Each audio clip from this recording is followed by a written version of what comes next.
Hi ma'am, welcome to Milk Tea World. Ano pong order nila? Pa-order ng milk tea, isa lang. Ano pong flavor ma'am? Caramel maki... Mocha na lang. Mocha po yun ma'am. Ay, okay po. Ano pong size ng milk tea nyo ma'am? Small, medium, large? Yung saktuhan lang. Saktuhan lang. Ano pong palang sugar level ma'am ng milk tea nyo? Sugar level? Yung brown sugar na lang. Ano pong brown sugar? Yung level po ng sugar nyo. Ikaw na bahala. Ako na po bahala. Nakikiuso lang naman ako. Ganito pala umorder ng milk tea. My God. Sana pala nagpalamig na lang ako. Ano po yun, ma'am? Wala. Dine-in po ba kayo, ma'am? Or take out? Dine-in or take... Sige po. Ma'am, dito po ba kayo kakain or sa labas? Kahit ano na po. Sige po, ma'am. Wait nyo na lang po yung order nyo, ha?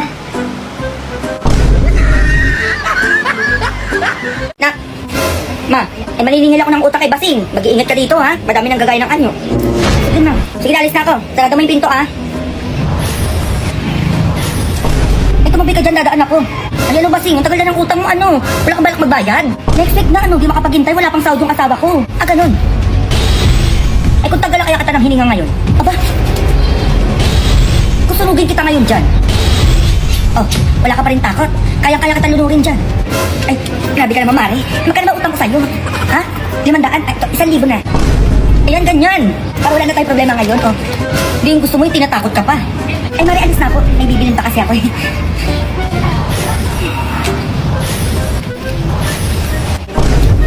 Sino ka? Ako tumama mo. Mga ganyan-ganyan ka pa. Buto nila nagbayad si Basing. Pang ulam tayo. O bumili ka ng bigas doon. Tsaka diyata. Luto ka dyan. Wala ko kung sino naman. Papakain sana kita sa lupa. Ganyan-ganyan ka pa. Baka gusto mo tanggalan talaga kita ng hininga ngayon. Bumili ka doon, dalain mo. Grabe naman, ma. Ito na nga, oh. Ay, doon, tama na nga kasi cellphone. Dali ka na dito kumain na. Ano ito manilaga? Ay, bumili ka ng ayalo doon. Yung ice cube, ha? 10 piso, oh. Mama. Oh, asan yung juice niyan? Wala ko naman pinabili mo, eh. Pwede bumili ka. Oh, yung mangga, ha?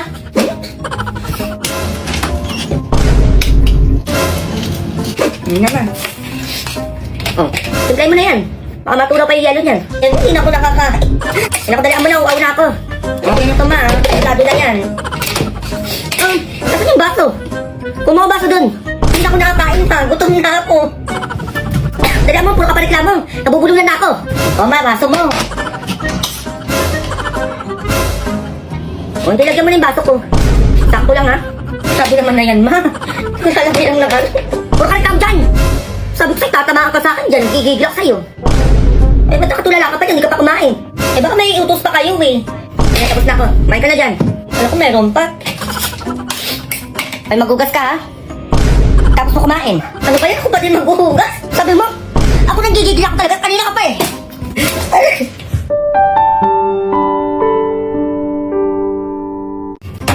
Ma, ano na naman ba yun?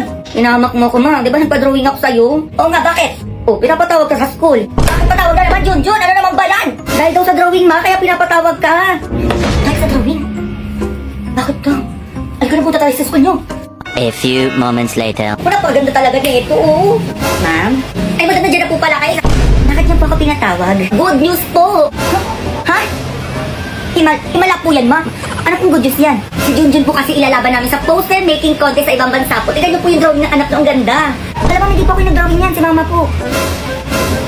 Kayo po nag-drawing nito, ma'am? Eh di ko na rin po ilalaban namin sa ibang bansa, madam. Ikaw naman pala nag-drawing nito, eh. Ma'am, teka. Ano po kasi, pinaprint ko lang po yan. Si Junjun na lang po ang ilaban niyo, ma'am. Sobrang galing mag-drawing yan, di ba, Junjun? Uy, ma'am. Manahimik ka.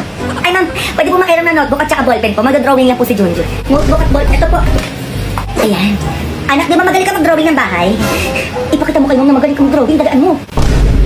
Hindi ko marunong mag-drawing. Ito po yung drawing ko. Bumila kayo. Baka ano pa magawa ko sa inyo. Uy daw, anak. Labas na dalaan mo. Aming bahay. Oh, November pa lang, ah. Aga naman Caroline na yun. Ay, yung sabi mo nga next week na sila bumalik. Ba naman yan, ma? Naglalaro pa ako, eh. Sige na, dalaan mo. Ganyan-ganyan ka pa. Uli ko yung cellphone mo. Diba, sino ba kasi yan? Sa next week na lang daw po. Yung kasal po natin. Wait lang, ah. Wala ako pera. Sige lang, mangharana ka lang dyan. Ay, mangharuling pala. Oh, bakit di umalis yan? Eh, naaawa ako. May kanina pa na dyan. Sige na, ngayon na natin bigyan. Tingin 10. Ba't 10? Lima-lima lang yung mga binibigay ko sa mga ganyan. 10 mo naman, barat mo naman. Wait lang. Eh naku, John, buti sana ko ikaw nagbibigay eh. Dali na ma, o bibila kita ng halaman bukas. Halaman? Magkano ba bigay mo sa mga ganyan? Eh, dumi, tandaan ako. 100? Ayan na, 100 pesos. 100,000 ma. Giligigil mo na naman akong bata. Kasi ano ba yan? Ay, ma, okay na pala to. Ako na magbibigay. Ah, ito pala 100. Oo, sensya ka na ha. Balik ka na lang bukas. Oo, bibigyan kita 200. 200,000. Kuya pala. Aray, grabe ka naman manampal, ma. Ang sakit mo na. Tulungan mo ako. Maglinis ka dun. Puro kakaharutan dyan, ha? Ay, joke lang. Balik ka bukas, ha? Isa. Ay, nandiyan ka pala, ma. Ito na, nakikilos na, oh. Ma! Oh, asan yung face mask mo? Galing ka sa labas. Inaita po ko kanina dun, inabol kasi ako ng aso, eh. Huwag ka na muna papasok dito, ha? Palayas-layas ka, alam mo na may COVID. Makinagat ako ng aso, dalhin mo ko sa ospital. Ay, naku, huwag mo kolokoy ng mga ganyan-ganyan. Tatabaan ka. Totoo nga, ma, sa puwet niya ako kinagat, eh. Ako, huwag mo ko Ay, si Mars. Uy, Mars, kamusta ka na? Ma, baka maging aso ko dito. Ano yun? Teka, hindi ka maintindihan. Ano yun dyan? Ano yan? Sino? Ay, matawa na muna yan. Pansinin mo muna ako dito. Ikwento mo sa akin yan, ha? Yan kasi mga hindi nagbabayad ang utang. Uy, ma, tumatahol na ako. Ay, naku, Mars, sige, punta ko dyan sa inyo, ate ka. Ma, sabi ko na eh. Hindi, ba't tumatahol ka dyan? Kinagat na ako sabi ng aso, ma eh. Ay, naku, Diyos ko. Asarabi, ano ko, teka. Dalian mo naman dyan, ma. Baka Ay, naku, Diyos ko, sana ba yun? Ito. Teka lang na. Ito. Ay, ito, tali. Sakto, wala pa akong aso, oh. Ano gagawin ko dito, ma? Eh, itali mo muna yung sarili mo dyan. Pupunta ako kay Kumari din, may ichichismis sa akin. Babalik ka kita dyan kapag aso ka na. Sige na, alis na ako. Ma. Yun, oh, may napanood ako dito sa Facebook kung batang hindi nagsisinungaling. Ano na naman yan, ma? O, napakabait na bata, tumutulong pa sa magulang nila, oh. Huwag ka na magsinungaling sa akin, anak, please lang. Palagi ka may merienda sa akin. Merienda? O sige, ma. Promise hindi na ako magsisinungaling. Mars, bakit? May ayuda tayo mamaya. I-interviewin tayo, oo. Andiyan na sa kabilang bahay, oh. Next ka na. Ay, Diyos ko, Lord, may pa-ayuda na ulit si May. Magkano daw? Malaki-laki. 8,000. 8,000? Ay, ayun na sila, oh. Anak, magpanggap ka na madungis. Dali, amoy, labas mo yung sipon mo. Labas. Hello. Hello po. Tatanong lang ako sa inyo, ha? May katrabaho ba dito? Wala po, ma'am. Mahirap lang po kami. Ilang taon na po kayo? At senior na po ako. Ang senior, ma? 40 ka pa lang. Ano po laging ulam niya dito? Itlog lang po lagi yung ulam namin, ma'am. Opo, itlog. Tapos may kasamang pritong manok. Ilan po anak niyo dito, ma'am? 10, ma'am. Opo, lahat po yung pinapakain ko. Ay, wag po kayo maniwala kay mama. Opo, isa lang po akong anak niya. Aray, wag mo kong kurutin, ma. Ano ba talaga? Medyo magulo kayo dito, ha? O, pinaka-last question. Papadala ba sa inyo dito? Ay, wala pong ganyan, opo. Wala po nagpapadalang pera dito po sa amin. Anong wala, ma? Meron po. Yung papa ko po nagpapadala po siya monthly, 40,000. Ayun. Style mo, bulok. Ay, naman-yaman nyo na dito, ganyan-ganyan ka pa. Wala to dito mabibigyan. O, next buy tayo. Ma'am, teka lang naman. Bigyan nyo ko ayuda. Ito kasi bata ka ka. O, sana ba yung hanger ko? Sabi mo, mawag na ako magsinungaling eh. Paling ka ditong bata. Sige, ma. Uy, may yung kumari mo. Uy, Mars. Nanganak ka na pala. Ay, oo, Mars, nung 1 linggo lang. Ay, talaga, ba't di mo sinabi? Ay, kailangan sabihin ko sa'yo bago ako manganak. Ay, grabe ka naman, Mars. Parang aso eh. Tao ba yan? Ang sabi mo? Ay, sabi ko babae ba yan? Ay, oo. Maganda to, Mars. Mana to sa'kin. Tignan mo dali, huwag ka magugulat ah. Ay, sige. Alam mo, excited ako makita yung baby mo. Ano, Mars, di ba? Maganda ba, Mars? Ha? Ano sabi mo? Sabi ko maganda ba yung baby ko? Ay, oo, Mars, sobrang ganda. Ng damit. Oo, baby pa rin naman, kaya congratulations pa rin. Uy, ma. Ay, alis na pala ako, Mars. Oo, may pupuntahan pa ako. Oo, mana sa'yo yung baby mo. Okay, kakantahin natin yung If You're Happy and You Know It, Clap Your Hands.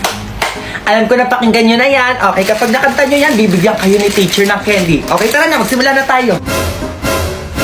Mga nanay, tignan nyo yung mga anak nyo, ha? Galingan mo, may Jollibee ka sa akin pag uwi. Okay, ipi-play ko na.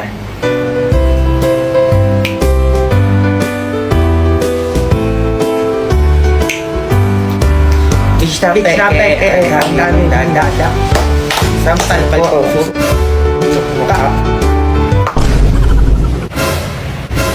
Mga nanay, mabuti pa siguro magsiuwi na kayo. O, baka anong pamagawa ko sa inyo eh. Anak, uwi tayo. Tara anak, uwi. Tara na anak, uwi tayo. Pangit! Yun, pangit! Mas pangit ka, tingnan mo itsura mo. Pumasok ka sa inyo, maligo ka doon. Hoy, bakit mo pinapaiyak yung kapatid ko, ha? Hindi mo ka naman, sinasabihan ako ng pangit ang kapatid mo, eh. Bakit? Totoo naman, ah. Ikaw ka bata-bata na ito, pinapatula mo, susumbong talaga kita kay mama. Susumbong ko din kayo kay mama. Ay, ba't ka umiiyak, ha? Tong ate mo na naman ba? Hindi ako, ma. Yung mga bagong lipat dyan sa tapat, pinaiyak si Bunso. Ano? Ay, naku, manda talaga sila sa akin. Ma, pinagtutulungan ako dun, oh. Saan? Doon banda. Abang manda sa akin yung mga yan, teka. Di mo pinapatay ang anak mo, ha? Pumapatay sa bata? Ayan, bata? Bata ba yan? Tignan mo yung tsura niyo, may anak na, oh. Tinasay. Alam mo, narinig mo yun? Sabi, oh. Kung ikaw umayos ka, ha? Napipikon na ako sa'yo. Eh di mapikon ka. Ay, yung mga anak ko kasi inaasar yung anak ko na pangit. Mga asar! Ay, yung mga asar doon, nagsasabi lang naman sila ng totoo. Ano sabi mo? Ito ba tumigil, ha? Ma! Uy, man! Hindi ko buhok to yan! O, eto na yung buhok mo, hindi sinusuklayan! Wow! Ito nga buhok mo, ang baho! Sabi ko sa'yo, mabati na tayo sa barangay! Ma! Bakit? Ma, hindi daw kami gagraduate, sabi ng teacher ko. Ano? Bakit daw? Hindi ko nga alam, ma, eh. Nagbi-meeting sila sa school ngayon, ma. Punta ka dun. Ay, hindi pwede yan, teka! A few moments later. Hindi po gagraduate ang mga anak nyo. Abay, bakit naman, ma'am? Eh, kumpleto naman sa modules at project yung anak ko. Kumpleto din yung module ng anak ko, ma'am. Ba't ganon? Kumpleto din yung anak ko, ma'am. Ba't din nyo papagraduatein? Oo nga, ma'am. Anong problema nyo? Eh, sino ba yung sumasagot ng mga module na to? Ako pa yung sumasagot ng module ng anak ko. Ako din sa anak ko. Ako din, ho. O si mga nanay, kayo yung sumasagot ng module. So, kayo yung grade-gradean namin dito. So, kayo yung dapat graduate, hindi yung anak nyo. Ay, ganun ba yun, ma? Opo, ganun po yun. Kung sino po yung sumasagot ng module, siya po yung gagraduate. Ang gigigilak sa'yo. O, puro ka kasi laro. After po ng graduation, mga nanay, kayo din po kailangan mag-aral ng junior high to senior high para sa mga anak nyo. Yes! Grabe, mag-aaral ulit kami, ma'am. Opo, mga nanay, panindigan nyo po yan. Eh, kayo yung graduate eh. Nanggigigilak sa'yo bata ka. O, pinag-aral mo ulit ako. Ano? Umuwi ka sa bahay, manda ka. Ma! Ay, be, utang mo. Eh, grabe ka naman, be. Kailangan manungod kapag maniningil. Kylie, ang tagal na ng utang mo, be. At saka ang tagal ko na nag-PPM sa'yo. Kita mo, hindi na nga kita nire-reply yan. Hinangungulit ka pa. Pumunta ka pa dito. Eh, bakit naniningil? Wala ka ng pera? Kailan pa yung utang na yan? Ay, nung isang taon pa po yung utang niya na yon. Ay, Diyos ko, isang taon pa pala yan. Diyos ko, ang tagal-tagal na yan. Dapat wala na nga yan eh. Ay, di po pwede yun. At saka hindi naman po kayo may utang sa akin yung anak niyo po. Ay, wala akong pakialam sa utang na yan. Ay, dapat lang po. Utang ng anak niyo yun, eh. Tao ka, di ba? Tao ka. Eh, paano kung sa'yong gawin ni Kylie yan? Anong mararamdaman mo? Oo nga. Ha? Inaniningil lang naman po ako. Oo nga, ayan nga yung punto dito. Eh, kung pagbalik na rin natin yung sitwasyon, ikaw tong si Kylie. Eh di kung ako po may utang, magbabayad po agad ako. Hindi ko na po papatagalin ng isang taon. Diyos ko, ang tagal naman po ng ganun. Ay, ang yabang, ha? Saka kung may utang man po ako, hindi po ako yung magmamatapang. Diyos ko, may utang ka naman, magtatapang ka pa. Kaya nga, etong anak ko si Kylie, lagi ito natatamaan sa akin. Gusto mo pakita ko sa'yo? Ay, wag na po. Grabe naman ang tapang. Kayo na nga po yung may utang, eh. Sige po, uwi na lang po ako. Ayan, umuwi ka sa inyo. Baka mapatulfi pa kita. Grabe naman ang ugali ng mga may utang dyan. Kung sila pa yung matapak for today's video. Ma, O ano yun? hinahabol ako ng matanda nagkakagusto sa akin doon, oh. Ano? Sino yun?